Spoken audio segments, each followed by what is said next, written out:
Oke. Selamat siang, Bu Nani Wardani. Ya, selamat siang, Pak.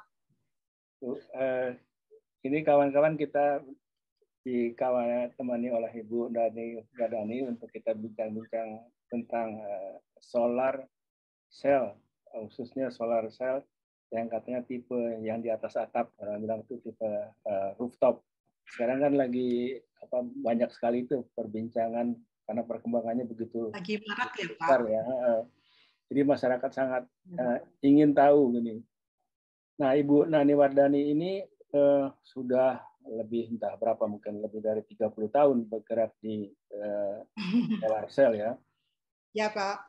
Kalau nggak salah 20 tahun, lebih 25 tahun ya di BUMN PLN ya, Pak. yang menangani solar home system. Itu saya agak familiar sedikit karena dulu di BPT banyak kerjasama dengan PTLN. Nah, sekarang ternyata Bu Nani Wardani ini membuat organisasi sendiri, namanya PT TML Energy sejak tahun 2012. Jadi lebih khusus kepada solar rooftop rupanya kebanyakan. Ya. Bu Nani, kita ingin tanya-tanya ya, Bu ya. Sebenarnya persisnya apa sih yang dimaksud dengan solar rooftop, atau orang bilang pembangkit listrik tenaga surya yang di atas atap, kira-kira seperti itu. Kita udah mulai lihat itu 1-2 tetangga itu pasang seperti itu, kita juga tanya-tanya itu bagaimana ya caranya dan apa sih sebetulnya manfaatnya. Iya, Pak. Boleh saya share screen ya, Pak? Iya, Bu, mangga Bu. Iya, Pak. Nah, ini mungkin Pak sedikit penjelasan tentang yang sekarang banyak dibicarakan, kalau bahasa Indonesianya biasa orang sebut PLTS atap, Pak. Hanya ya kalau kami biasa menyebutnya solar rooftop system, Pak. Nah, sebetulnya solar rooftop system atau PLTS atap itu adalah PLTS yang penempatan modul suryanya, Pak, atau panel suryanya di atas atap atau di atas. Nah, biasanya PLTS atap itu sistemnya itu on grid, Pak. Jadi kalau on grid itu artinya disambungkan langsung dengan jaringan PLN, Pak. Okay. Kalau iya Pak, langsung disambungkan dengan jaringan PLN. Apabila langsung di on grid system yang sistemnya langsung disambungkan dengan jaringan PLN, ini yang dimaksud adalah yang tidak menggunakan baterai, Pak. Artinya hanya dipergunakan untuk siang hari saja, dan apabila PLN mati, otomatis PLTS-nya atau solar system-nya juga mati, Pak. Nah, mungkin yang perlu saya juga tambahkan, sebenarnya tipe solar energi itu ada beberapa macam, Pak. Mungkin yang kadang-kadang confuse gitu ya, Pak. Jadi sebetulnya sistem solar energi itu ada beberapa macam. Yang pertama, seperti yang saya sebutkan tadi, on-grid system. On-grid system maksudnya adalah solar PLTS atau pembangkit listrik tenaga surya yang disambungkan langsung dengan jaringan PLN. Artinya kalau yang jaringan PLN yang disambungkan langsung dengan jaringan PLN, apabila tidak ada PLN, ya artinya tidak bisa nyala, Pak, karena tidak menggunakan baterai, Pak. Jadi on-grid system adalah sistem PLTS yang tidak menggunakan baterai dan disambungkan langsung dengan jaringan PLN. Kemudian ada sistem lagi, yaitu sistem yang biasanya disebut off-grid atau stand-alone. Nah, apabila sistem PLTS yang menggunakan baterai, biasanya kalau PLTS selalu dihubungkan ini pakai baterai enggak gitu.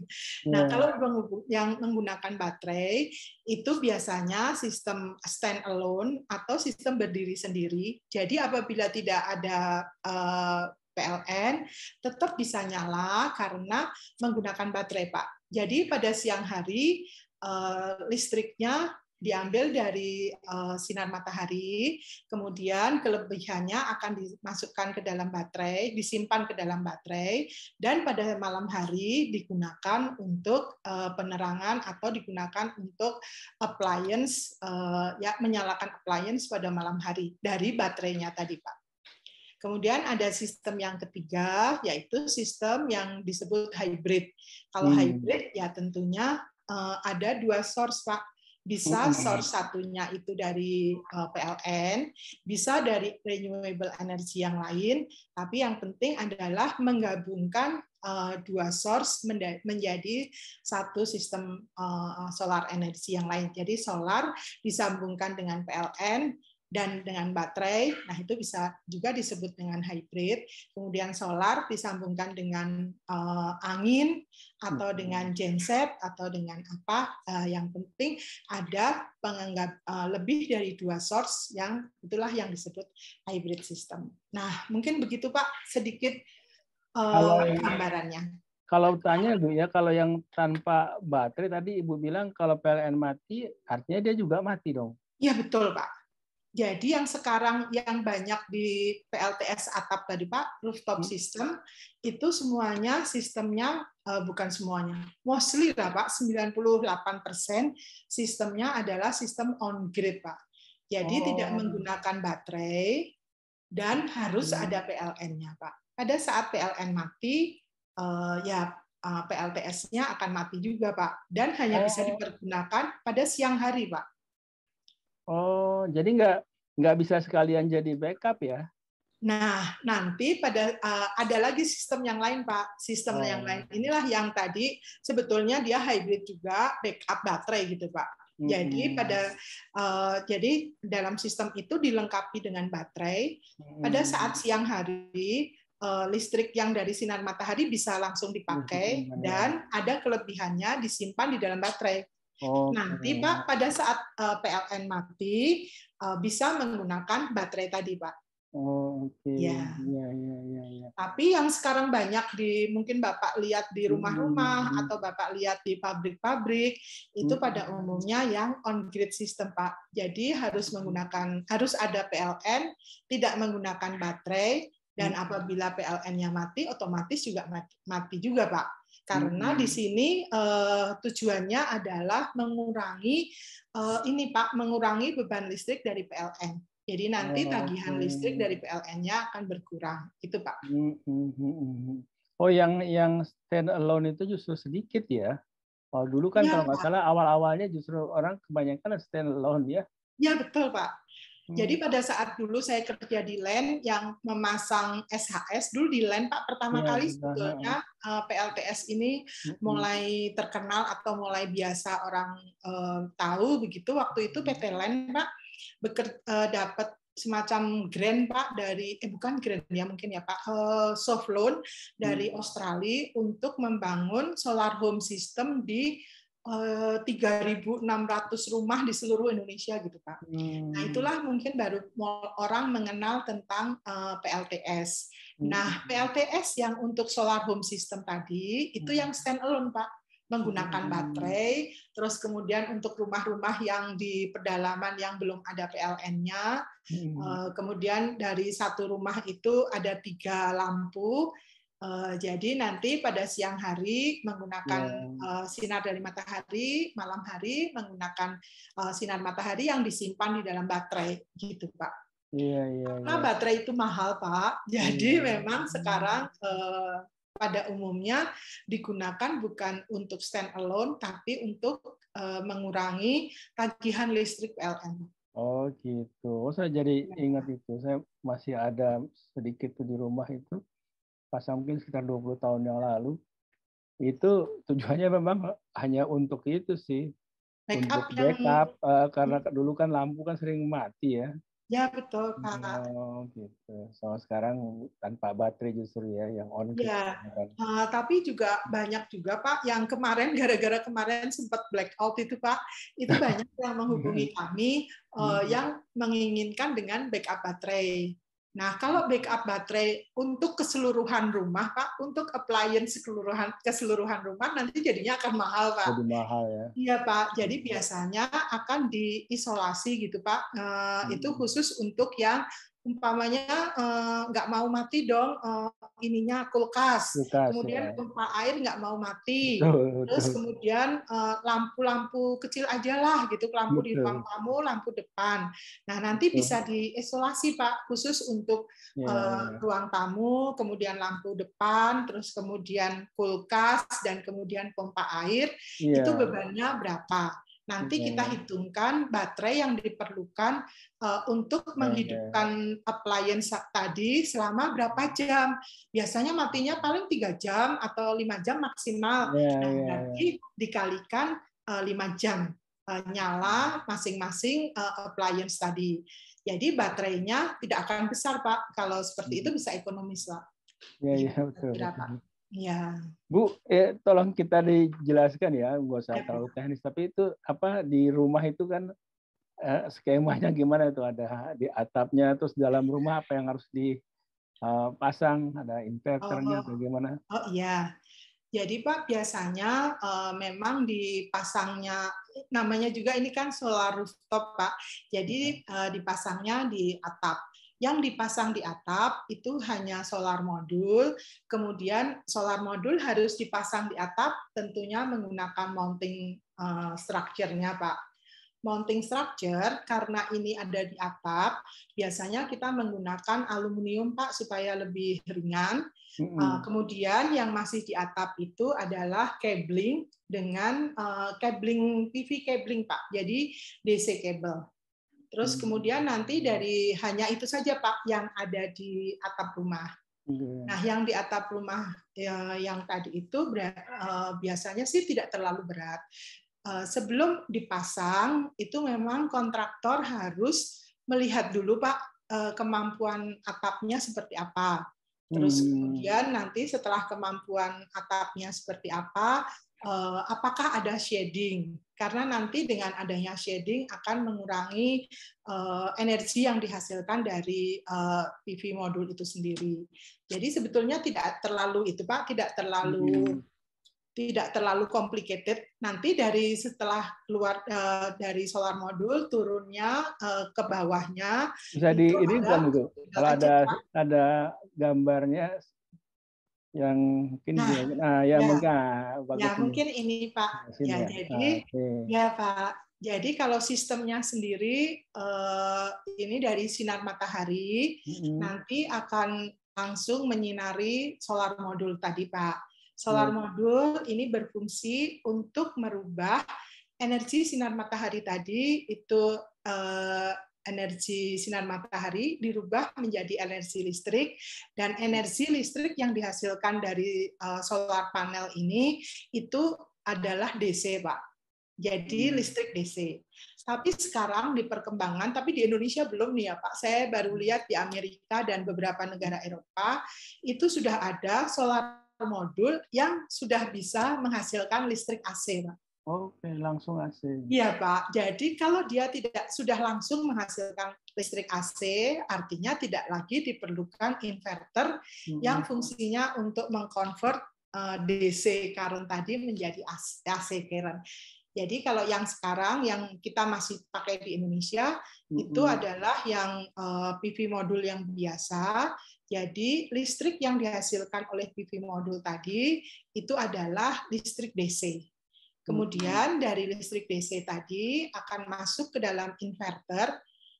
Dari inverter itulah nanti yang merubah DC current tadi menjadi AC current yang bisa digunakan oleh appliance kita, Pak.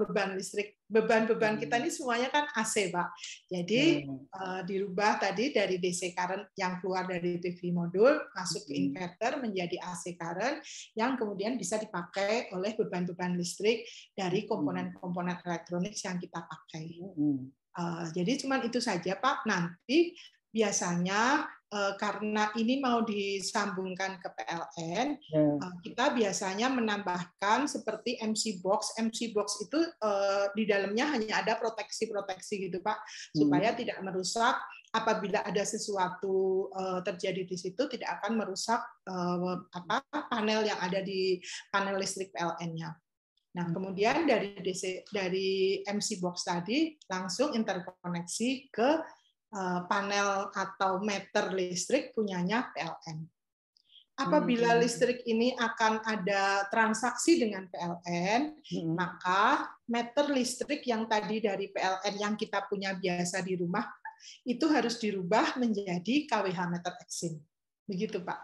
Oh, jadi saya awal meniru. Jadi kalau saya lihat ya, listrik AC yang dari kita rubah itu, listrik AC-nya ibaratnya itu kita tidak bisa, bukan tidak bisa, nggak perlu tahu bahwa yang menerangi rumah kita itu apakah listrik dari AC-nya rooftop kita atau listriknya dari PLN, nggak pusing ya, berarti dia udah nyampur aja di situ. Ya Pak, jadi kalau sebetulnya nanti di dalam di KWH meter Exim itu akan kelihatan Pak. Jadi nanti listrik yang keluar dari PLTS itu keluarnya dari inverter, Pak. Oke. Nanti dari inverter itu masuk ke dalam inputnya KWH meter Exim yang punyanya PLN. Nah, nanti di dalam situ Pak akan terlihat berapa KWH yang dari PLTS, kemudian berapa KWH yang pemakaian dari PLN, Pak. Oke. Ya. Jadi di meter itu ya, jadi nggak langsung ke appliances atau ke penerangannya kita ya? Ya betul Pak. Nanti melalui meter itu Pak. Harus melalui meter itu. Ya, melalui meternya PLN tadi Pak. Tuh. Nah ini kan yang kita bicarakan ini kan untuk yang di rumah-rumah Pak. Nah kalau untuk yang di industri biasanya karena ini yang di industri itu dipasangnya bisa besar Pak, bisa lebih dari 1 mega gitu. Nah biasanya itu tidak disambungkan ke PLN Pak. Jadi untuk pemakaian sendiri saja. Nah nanti kalau untuk industri itu ada satu alat lagi yang mencegah listrik PLN, listrik dari PLTS ini masuk ke dalam jaringan, masuk ke dalam KWH meter PLN, Pak. Apa maksudnya mencegah? Mencegah, jadi nanti ada, jadi tidak ada transaksi. Oh, nggak ada transaksi. Ya, Pak, tidak ada transaksi. Kalau yang di rumah-rumah biasanya memang menginginkan ada transaksi, Pak, supaya ada pengurangan. Ya, Pak, gitu. Oh, jadi kalau yang Ibu bilang dari yang di industri atau tadi ada lihat gambar ketemu besar-besar itu memang tujuannya bukan untuk mengurangi bill PLN-nya, bukan ya? Itu bisa otomatis mengurangi bill PLN-nya, Pak, tapi tidak melalui KWH meter Exim dari PLN, Pak. Karena biasanya KWH meter Exim dari PLN sampai saat ini itu masih terbatas, Pak, kapasitasnya. Oh, oke. Ya, Pak, masih di bawah 1 mega, Pak. Yang saya tahu, saya tidak tahu kalau ada update lagi ya, Pak. Yang saya tahu itu di bawah 200 kW, Pak. 400 maksud saya. Kami pernah masang di 200 kW, Pak. Tapi di atas 200 kW kami belum pernah masang, Pak.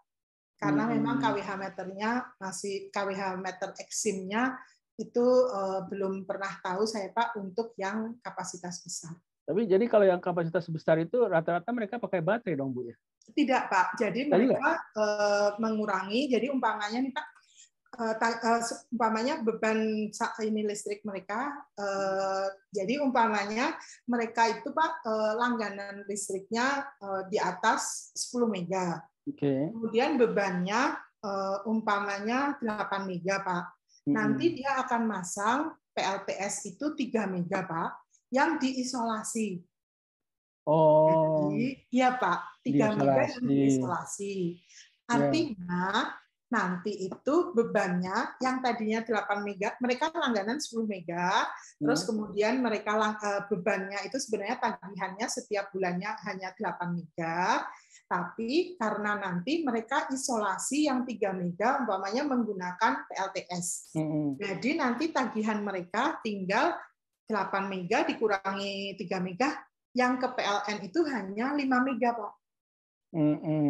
Nah, yang 3 mega dia nanti tagihannya adalah tagihan tagihan PLTS yang harga listriknya lebih murah daripada harga listrik PLN, Pak.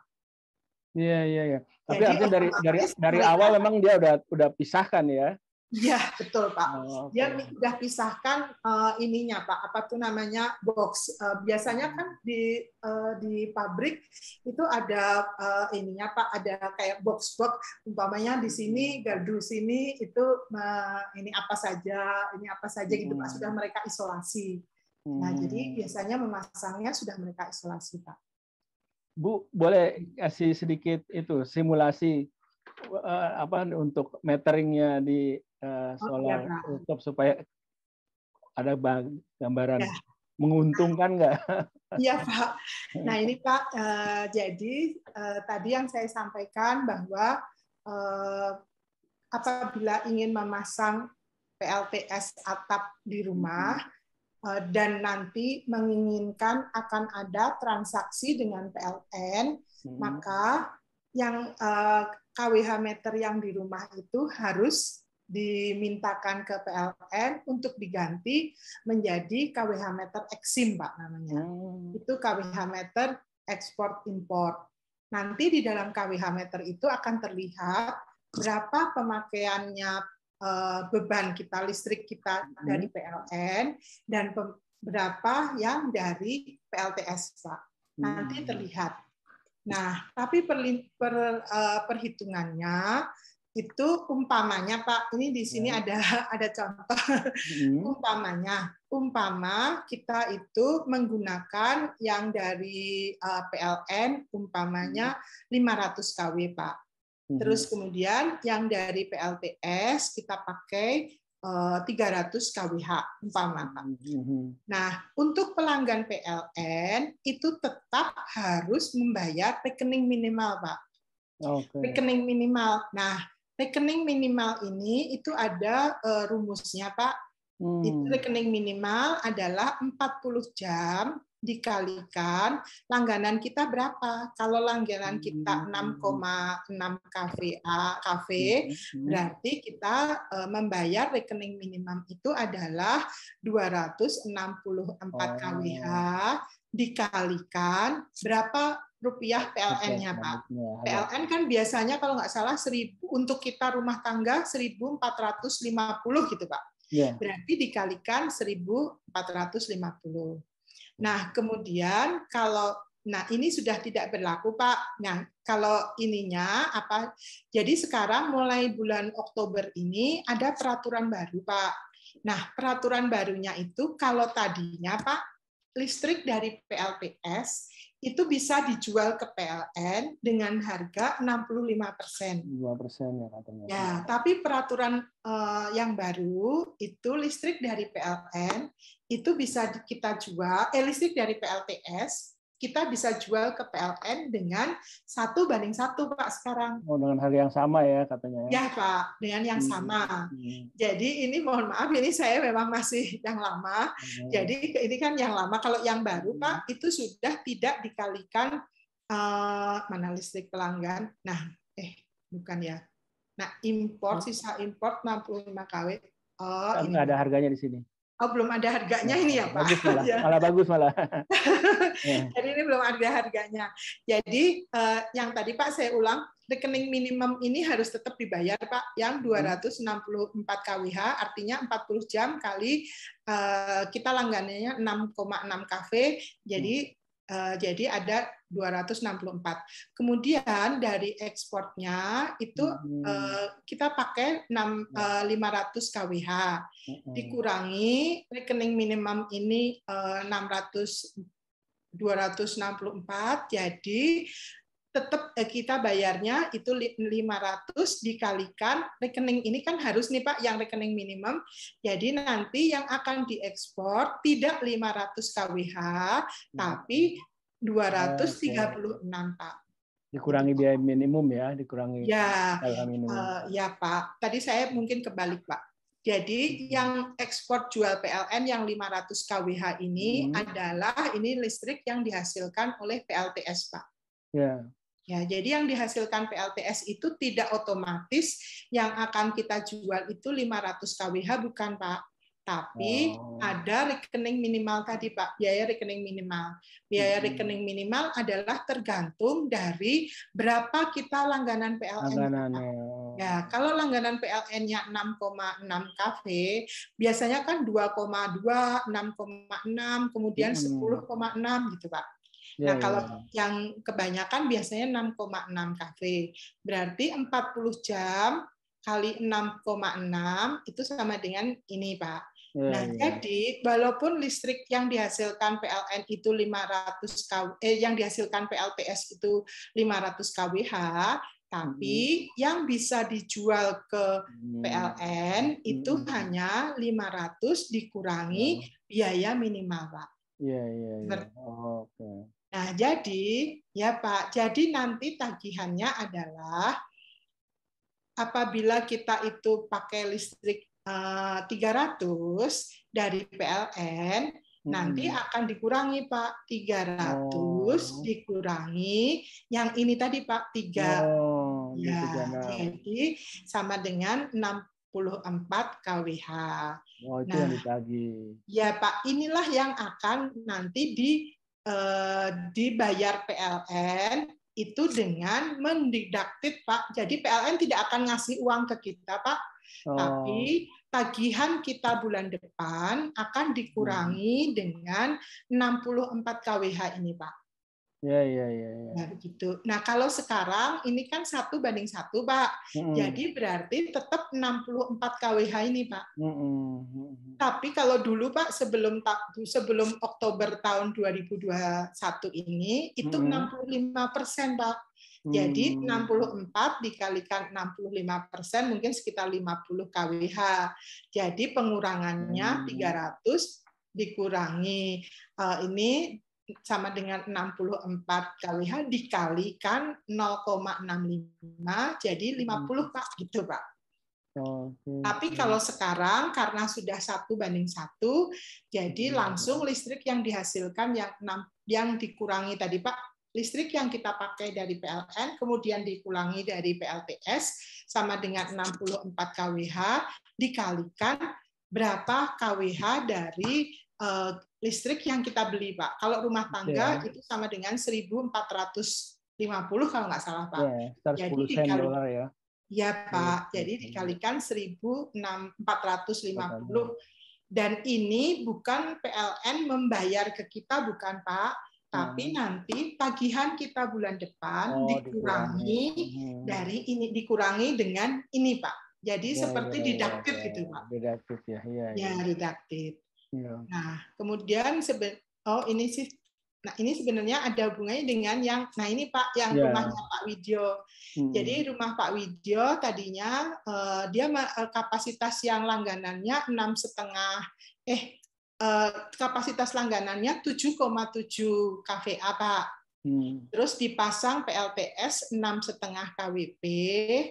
PLN sebelum dia menggunakan PLTS tagihannya 1.760.000. Setelah menggunakan PLTS tagihannya menjadi 964 Pak. Artinya dia saving sekitar 45%. Itu Pak. Ini dengan biaya investasi berapa tuh kira-kira aja? Nah, biaya investasi memang tergantung Pak. Jadi sebetulnya kalau ini di dunia sih Pak ya, kalau di dunia ini sudah ada sebetulnya standarnya untuk residensial itu di tahun 2020 ini itu per WP-nya itu 2,71 US dollar. Tapi kalau di Indonesia yang sekarang sudah banyak itu sekitar 1,5 US dollar Pak. Sekitar 1,5 US dollar per listriknya. Per WP Pak, per WP. Jadi kalau misalnya 1,5 US dollar itu 1,5 kali 14.500 ya Pak. Itu 21.750. Kalau seandainya dipasang 5 kW itu artinya 5.000 Pak. Jadi dikalikan 5.000 itu biayanya sekitar 100 jutaan Pak. 1 juta, nah 7.000 Ya, 100 dolar ya. juta 7.000 untuk 5 kW, Pak. Ya, tapi itu tadi tergantung dari komponennya, Pak. Jadi kalau seandainya kenapa di dunia bisa sampai 2,71, karena mungkin mereka memakai komponen-komponen yang Jerman ini Pak, Jerman komponen gitu Pak, yang komponen dari Jerman. Karena kan selama ini memang yang dari Jerman inverter. Kalau modul sih sebetulnya semuanya dari Cina, Pak. Tapi inverter itu bervariasi dari yang paling bagus sampai yang ada di pasaran itu bervariasi, Pak.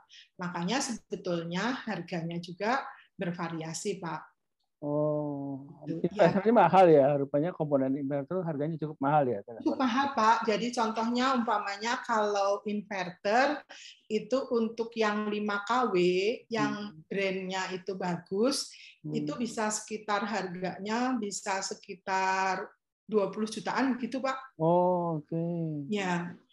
Jadi seperti yang terlihat, Pak, jadi umpamanya harga 100 juta tadi itu sekitar 60% gitu, Pak. 60% itu untuk biaya modul sendiri, Pak. PV 60% modulnya modul.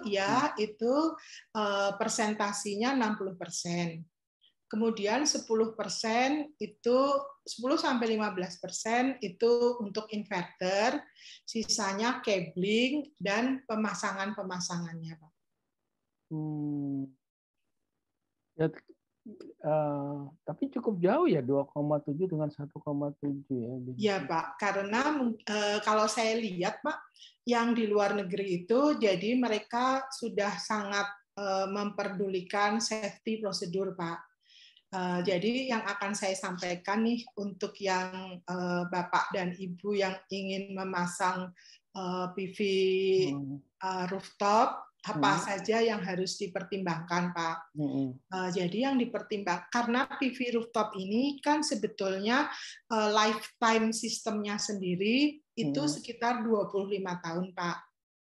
25 sampai 30 tahun, Pak. Sekarang sudah mulai panjang. Lifetime-nya sendiri bisa 25 sampai 30 tahun. Kemudian PV modulnya itu digaransi 25 tahun, Pak.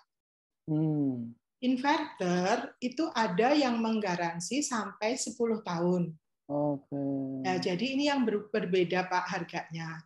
Terus kemudian itu menggunakan cabling dan aksesoris cabling seperti penutup kabel dan lain-lain itu Pak. Nah, jadi sebetulnya sistem ini sendiri kan long life Pak. Ya. Tapi kalau kontraktornya yang memasang itu tidak memperhatikan mengenai standar-standar tadi, Pak. Jadi yang tadinya long life tadi itu bisa jadi tidak kejadian, Pak. Makanya banyak yang rusak baru 5 tahun, baru 2 tahun sudah rusak. Itu menurut kami sih yang sudah pengalaman memasang, itu biasanya mereka yang kontraktor-kontraktor yang baru itu tidak memperhatikan wiring management, Pak. Karena kan komponen utamanya sendiri punya long life yang panjang. Tapi untuk komponen-komponen tadi berfungsi dengan baik, itu kan melalui kabel-kabel kan, Pak? Nah, kalau kabel-kabel tadi tidak sesuai standar, umpamanya kabelnya sendiri tidak menggunakan yang standar, yang tahan terhadap lingkungan lama begitu. Terus kemudian pemasangannya juga tidak mengikuti standar. Sebetulnya pemasangan atau wiring itu kan ada standarnya, Pak. Tapi banyakkan itu mereka mengabaikan standar. Jadi akhirnya sistem yang tadinya itu kita investasi mahal untuk long life, jadi tidak terjadi lagi karena biasanya kontraktor yang baru-baru atau kontraktor yang tidak berpengalaman itu memasangnya tidak sesuai dengan standar. Terus kemudian yang kedua, walaupun maintenance-nya itu minimal Pak, tapi tetap harus dirawat.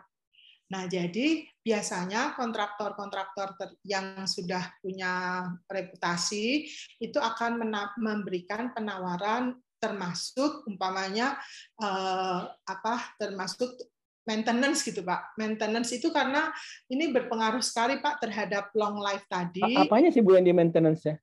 Dibersihkan modulnya Pak. Oh, modulnya dibersihkan. Nah, karena Indonesia ini kan termasuk polusi kan Pak. Jadi apabila modul ini tidak rutin dibersihkan, artinya modul ini tertutup sama debu itu tadi Pak.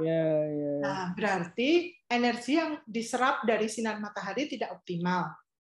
Ya, jadi ini harus dibersihkan, itu minimal 6 bulan itu harus, tapi lebih baik sebulan sekali Pak, bisa atau 3 bulan sekali.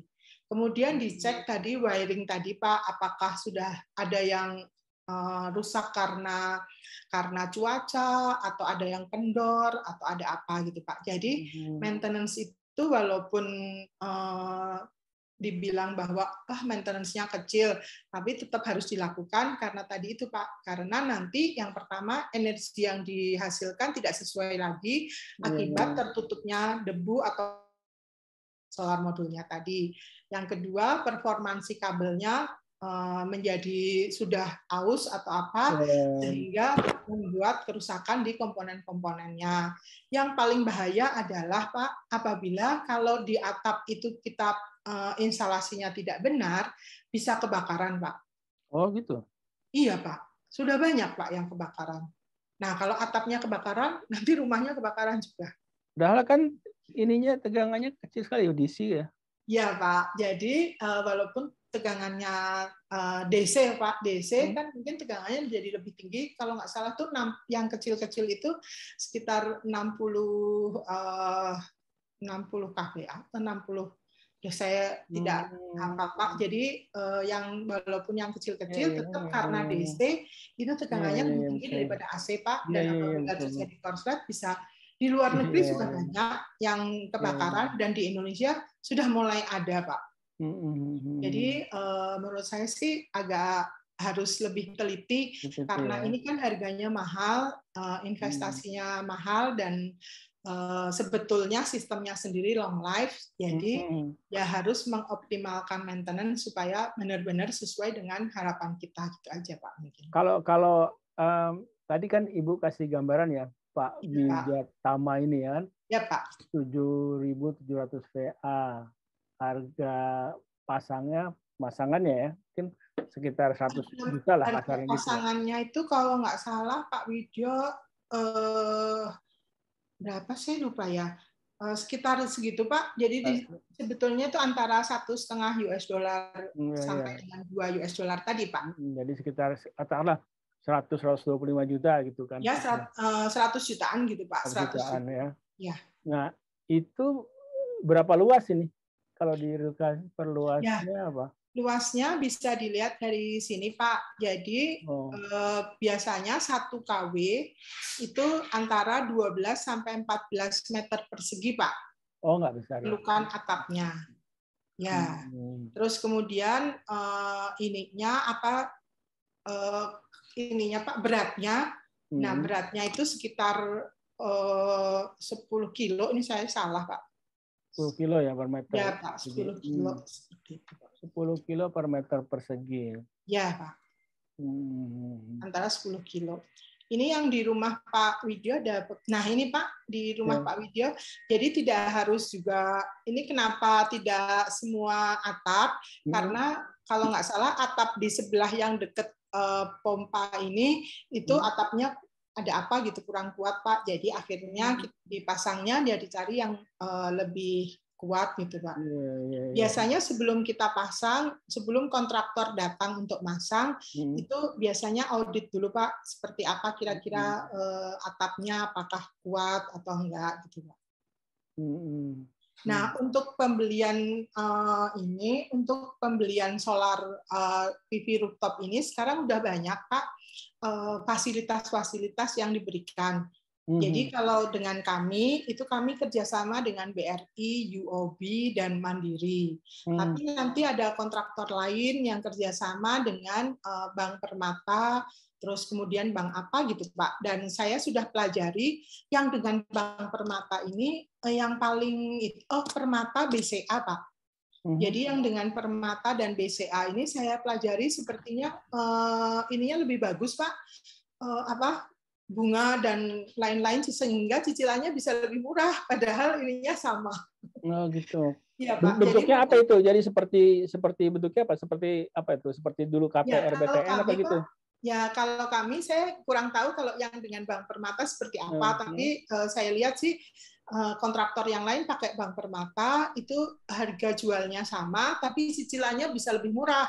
Nah ini mungkin antar bank beda gitu ya Pak. Tapi yang kerjasama dengan kita itu Bank UOB, Mandiri dan Bank BRI. Biasanya Pak nanti jadi bank akan karena kita udah kerjasama, jadi nanti setelah ada deal yang membayar ke kita itu bank tadi Pak. Dan pelanggannya atau yang dipasang di rumahnya tadi itu akan membayar cicilan. Nah, cicilannya memang tergantung banknya, Pak. Kalau BRI itu untuk pegawai negeri dan BUMN itu saya lihat sih memang lebih ini Pak, lebih kompetitif dan bisa jangka panjang sampai 10 atau berapa tahun gitu Pak, mungkin sampai 10 tahun lebih kalau BRI, tapi persyaratannya BUMN dan pegawai negeri. Nah, ya Pak untuk BRI.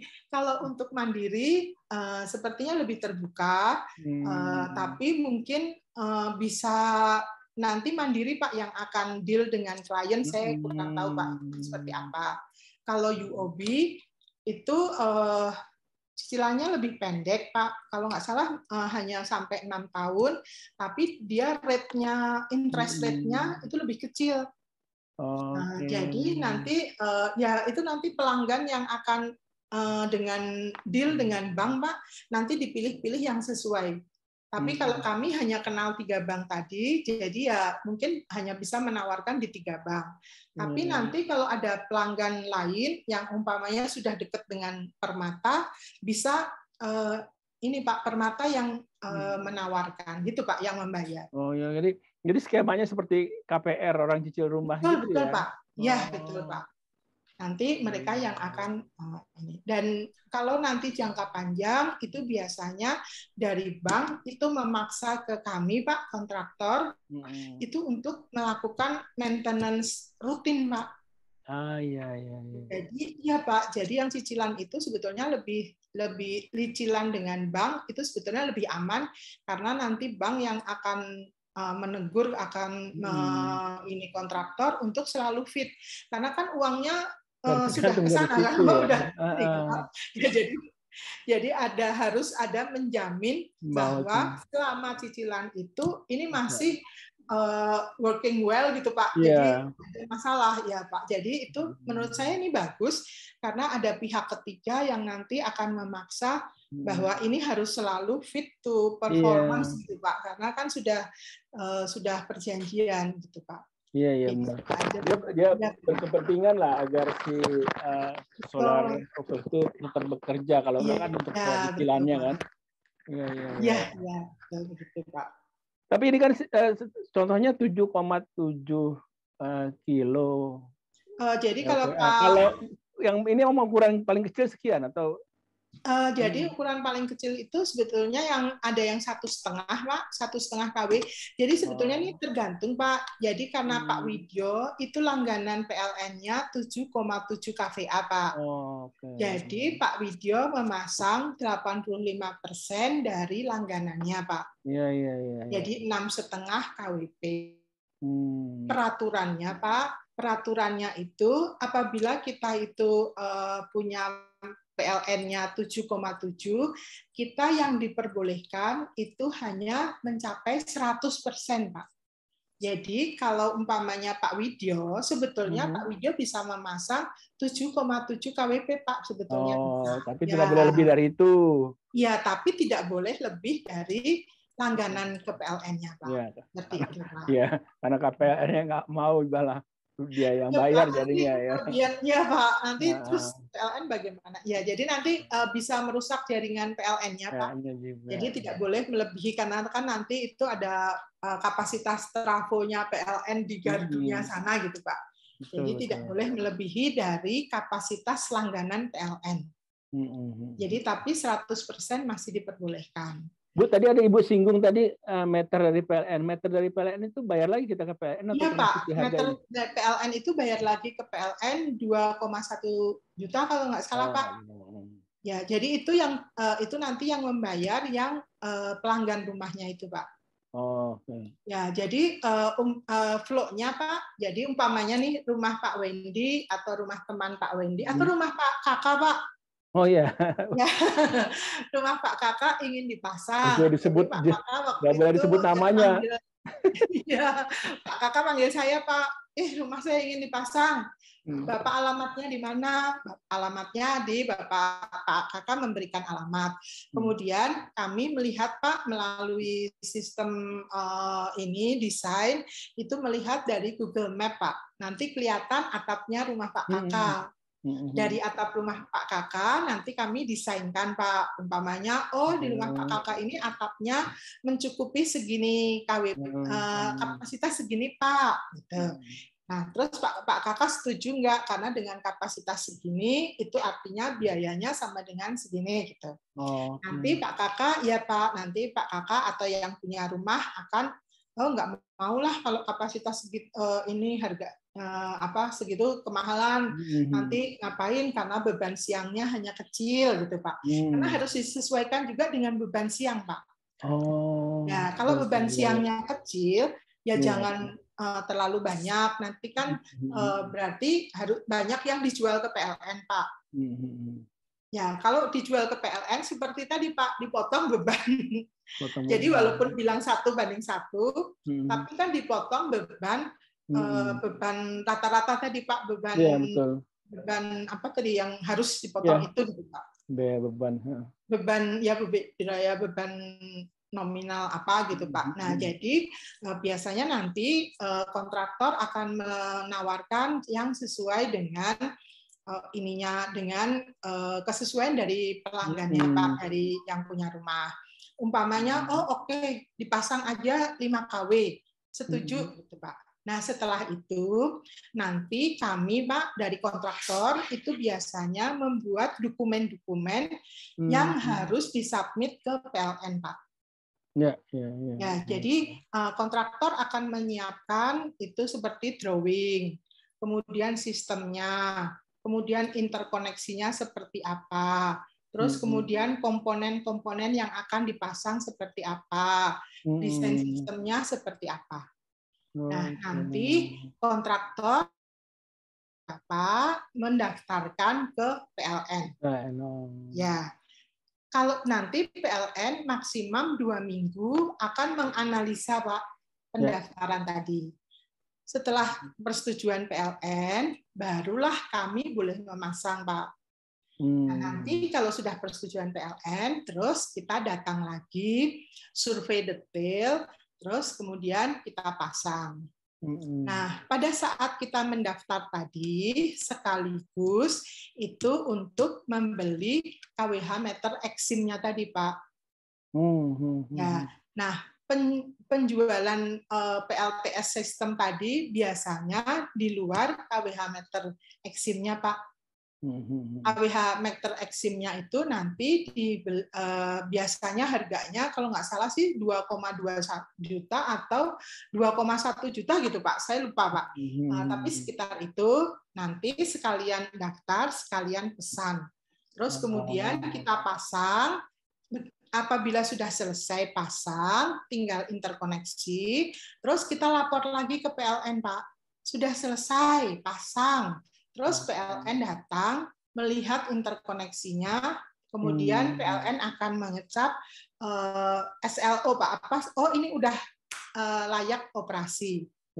Apabila sudah mendapatkan persetujuan layak operasi oleh PLN, langsunglah dipasang KWH meter eksimnya tadi, disaksikan PLN, dilihat oleh PLN, bagus semuanya.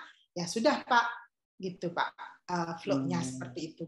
Jadi yang pertama mendaftar dulu ke PLN, setelah mendaftar melengkapi dokumen-dokumen pembangunan tadi ke PLN, membeli KWH meter eksim, setelah itu memasang, kemudian pada saat selesai pasang, PLN akan datang memverifikasi dan memberikan layak operasi, kemudian baru boleh operasi, Pak. Seperti itu. Makasih. Ya. Makasih penjelasannya, Bu Nani.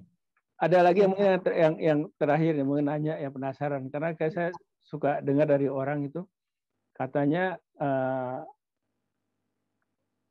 sistem PV itu ada apa itu teknologinya ada macam-macam ya, paling ada yang apa monokristalin, ada polikristalin, ada yang thin film. Ini apa bedanya, dan yang Ibu pakai, yang kita pakai itu yang mana biasanya untuk rooftop itu? Nah, ya Pak.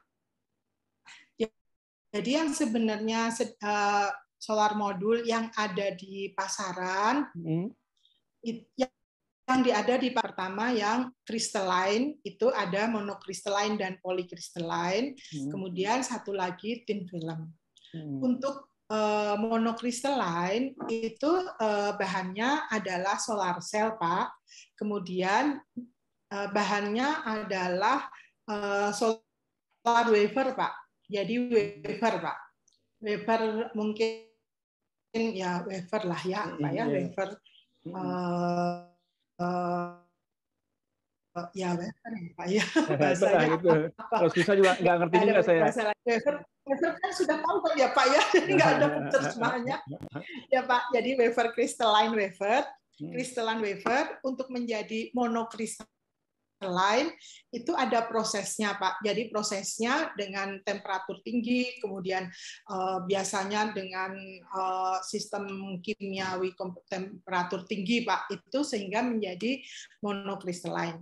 Pakai furnace bla bla bla gitu Pak. Nah, pusing saya diajak dijelasin itunya pusing. Yang saya tahu mana yang paling banyak di pasaran yang mana, yang umumnya kita ini yang monokristalin itu yang paling banyak di pasaran itu iya Pak betul. Yang paling banyak di pasaran di Indonesia itu monokristalline dan polikristalline. Nah, kalau monokristalline itu efisiensinya ini Pak, efisiensinya lebih tinggi sehingga energi yang dihasilkan nanti lebih besar. Kenapa ya? Tadi karena prosesnya beda, Pak. Kalau polikristalline itu efisiensinya lebih rendah, jadi energi yang dihasilkannya lebih rendah. Tapi ini kan nanti ada harga, Pak. Kalau monokristalline tentunya harganya lebih mahal daripada polikristalline. Yang ada lainnya di pasaran sebetulnya thin film juga ada. Dan thin film itu kami memasang beberapa di Indonesia, Pak. Itu lebih untuk daerah tropis. Daerah tropis itu kan temperaturnya tinggi, Pak. Sementara sifat solar cell ini apabila temperatur tinggi, maka efisiensinya turun, Pak. Nah, inilah yang berbeda dengan thin film. Kalau thin film itu pada saat efisiensi tinggi, dia lebih stabil terhadap temperatur tinggi, dia lebih stabil terhadap temperatur. Jadi dia lebih energinya walaupun panas, tapi energinya tetap stabil, Pak. Hanya ini tuh sepertinya sudah ada mafia-mafia gitu, Pak. Jadi polikristalline, jadi crystalline itu tidak bisa masuk gitu. Ini thin film ini susah Pak masuk di Indonesia karena biasanya persyaratannya semuanya crystalline. Padahal kita di salah satu pulp Riau Pulp gitu Pak. Riau Pulp andalan atau apa di Riau, satu lagi di Jakarta, itu memang terbukti Pak bahwa energi yang dihasilkan dari thin film lebih banyak daripada energi yang dihasilkan dari crystalline. Kalau yang dipakai oleh rooftop ini kebanyakan apa, Bu? Kebanyakan rumah tangga, kebanyakan polikristalline, Pak. Oh gitu, poli bukan yang mono ya? Poli.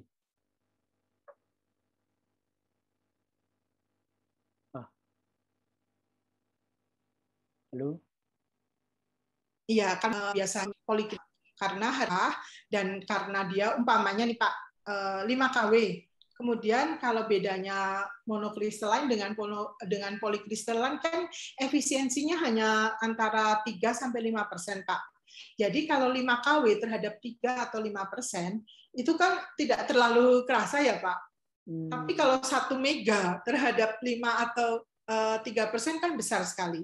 Jadi kalau industri biasanya menggunakan monokristalin, tapi kalau rumah tangga biasanya menggunakan polikristalin, Pak. Karena harganya murah, Pak. Murahnya seberapa, Bu? Bayangin. Tadi saya itunya nggak kedengar. Apa? Bagaimana, Pak? Harganya murah seberapa bedanya? Poli sama harga murahnya, Pak, lumayan, Pak.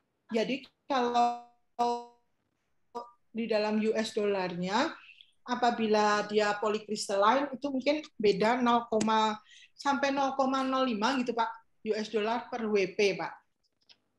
Jadi besarnya mungkin antara 2.000 gitu, Pak, 2.000-an rupiah atau 3.000-an rupiah per WP, Pak. Jadi kalau untuk rumah itu kan cuma 5 kW, Pak. Ya, jadi nggak terlalu, jadi besar ininya dengan penurunannya tuh nggak terlalu besar nilai uang, tapi penurunannya nggak terlalu besar, Pak. Tapi kalau industri kan masangnya kan umpamanya 2 mega, 3 mega, ya jadi efisiensi terhadap ini ekonomis itu tidak itu akan besar sekali gitu, Pak. Tapi ada beberapa juga yang polikristalin, monokristalin dipakai di rumah-rumah, Pak. Begitu, Pak. Nah, yang biasanya sekarang, yang sekarang itu yang lebih banyak itu yang besar-besar, Pak. Untuk yang jadi satu modul, kalau zaman dulu itu satu modul itu sekitar 220 WP gitu, Pak. Satu keping modul itu kapasitasnya sekitar 200-an WP. Tapi sekarang yang baru itu satu keping modul kapasitasnya bisa sampai 500 sampai 600 WP, Pak. Jadi udah makin besar. Ya, jadi kalau di rumah-rumah itu sih masih tetap menggunakan yang kapasitasnya tidak terlalu besar per modulnya karena menyesuaikan dengan atapnya yang nggak terlalu besar, Pak. Ya, tapi kalau untuk industri karena atapnya mereka juga biasanya luas-luas, jadi lebih efektif dan efisien menggunakan yang modul dengan kapasitas per kepingnya lebih besar, Pak. Bu, saya tanya awam, Bu, ya. Tanya ya, awam. Ini nggak ada kemungkinan si sel ini kejatuhan apa, kemudian jadi pecah atau jadi retak atau enggak ya? Memang sudah didesain ininya covernya kuat sekali ya? Kalau kejatuhan mangga gitu, Pak. Kejatuhan mangga mungkin tidak pecah, Pak, tapi pasti mengurangi performansi, Pak. Karena kalau kejatuhan mangga, saya kebayang sih pasti ada cracking ini, Pak, apa sih, micro crack gitu, Pak, crack yang lembut-lembut gitu. Nah, begitu ada crack yang lembut-lembut itu sebetulnya sudah mengurangi performansi dan lifetime-nya tadi, Pak. Tidak akan mungkin sampai 30 tahun apa-apa. Jadi memang dihindari dari ada kejatuhan benda-benda yang berat atau benda-benda yang keras. Dan tidak boleh diinjak, Pak. Oh, nggak boleh diinjak ya? Ya, tidak boleh diinjak dan tidak boleh juga pada saat membersihkan itu memakai air sabun. Itu nggak boleh, Pak. Ya, terus pada saat membersihkan tidak boleh di panas terik gitu, Pak. Di jam 12 siang terus kemudian bersihin pakai air gitu, Pak. Itu nggak boleh. Karena nanti terjadi perbedaan temperatur kan, Pak. Ini temperaturnya kalau siang kan panas sekali. Terus kemudian kita siram air dingin. Nah, itu nanti menyebabkan seperti micro crack gitu, Pak. Bu, tanya ya. Ya, Pak. Tanya. Ini kan Ibu udah 19 tahun. Padahal ini lifetime-nya mungkin berapa? 10-15 tahun, 15-20 tahun. Yang pertama Ibu pasang itu mungkin umurnya sudah 15 tahun. Sudah banyak atau sudah ada penurunan kinerja sampai seberapa apa yang pernah? Boleh jujur ya, Pak? Ya monggo, saya nggak tahu jujur apa enggaknya. Boleh jujur, Pak. Jadi yang dipasang di Indonesia ini memang banyak faktornya sehingga tidak sesuai performansi, Pak. Yang pertama, umpamanya kami memasang. Sesudah kami memasang, seharusnya itu ada badan yang akan menjamin equipment tadi itu sesuai dengan ininya Pak, performansinya. Tapi biasanya kan dulu Pak ya, dulu kami memasang itu tender dari pemerintah Pak. Dan tender pemerintah itu kontraknya hanya sampai maksimum 6 bulan masa pemeliharaan. Setelah 6 bulan kami tinggal, Pak, itu tidak ada lagi yang memelihara. Jadilah banyak yang mangkrak-mangkrak gitu, Pak. Tapi kalau umpamanya yang di PLN, Pak, pada umumnya yang di PLN kan dipelihara, Pak, sama PLN.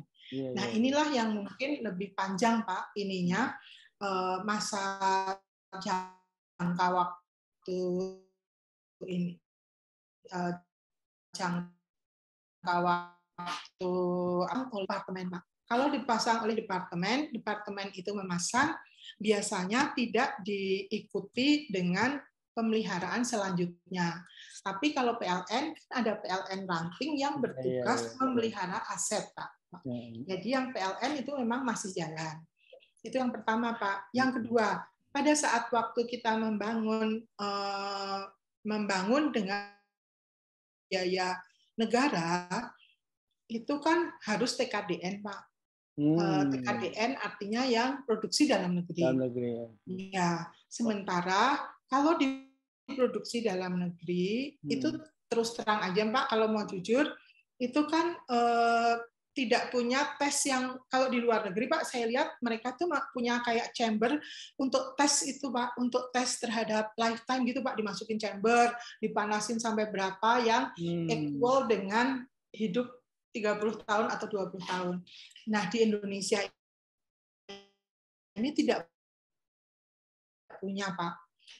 Jadi pastinya nanti saya salah ya Pak. Kemungkinan besar lifetime right, Pak. Tapi kalau sampai 10 tahun aja itu masih bisa Pak. Saya sih sebetulnya Pak kalau boleh usul gitu ya Pak. Sekarang ini kan solar energi sudah mulai marak sekali Pak. Dari swasta sekarang kami memang sekarang sudah tidak lagi proyek-proyek yang dengan BUMN atau dengan APBN, tapi semuanya swasta, Pak. Swasta itu lebih banyak sekali, Pak.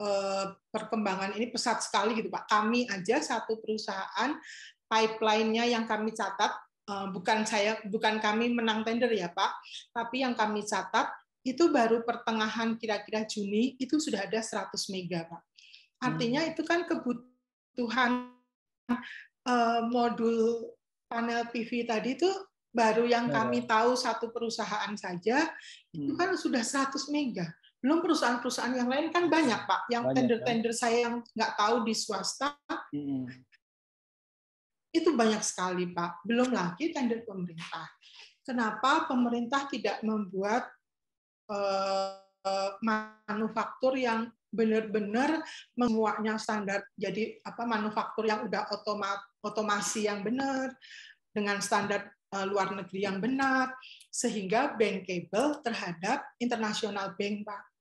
Kalau bankable terhadap international bank artinya pembangunan yang sekarang ini kan menggunakan yang pabrik tadi Pak. Ngapain kita harus import ya kan Pak? Iya betul. Ya Pak. Tapi kalau sekarang pemerintah mau maksa pakai TKDN, ya yang swasta tetap nggak mau Pak, kan nggak bankable. Oh gitu. Kan swasta yang dari luar negeri tadi Pak, yang bangun pabrik-pabrik yang swasta tadi Pak, itu kan membawa uangnya dari international bank. Nah, kalau produknya itu keluaran dari dalam negeri tidak sesuai dengan standar internasional, ya international bank tadi tidak mau menjamin kan Pak? Iya. Nggak bisa. Nah, kenapa pemerintah nggak menyisihkan gitu daripada marah-marah TKDN susah, kenapa nggak menyisihkan investasi, nggak usah investasi sendiri, tapi panggil aja investor yang membangun di Indonesia pabrik seperti membangun di Malaysia, seperti membangun di Singapura, seperti membangun sekarang membangun di Vietnam, tapi belum jadi, Pak. Nah, jadi kalau umpamanya Indonesia membangun sendiri, bisa menangani regional, Pak. Kenapa nggak ajak investor dari Cina membangun di Indonesia? Jadi supaya yang tadi itu, Pak, yang baru kami aja perusahaan kecil ini pipeline untuk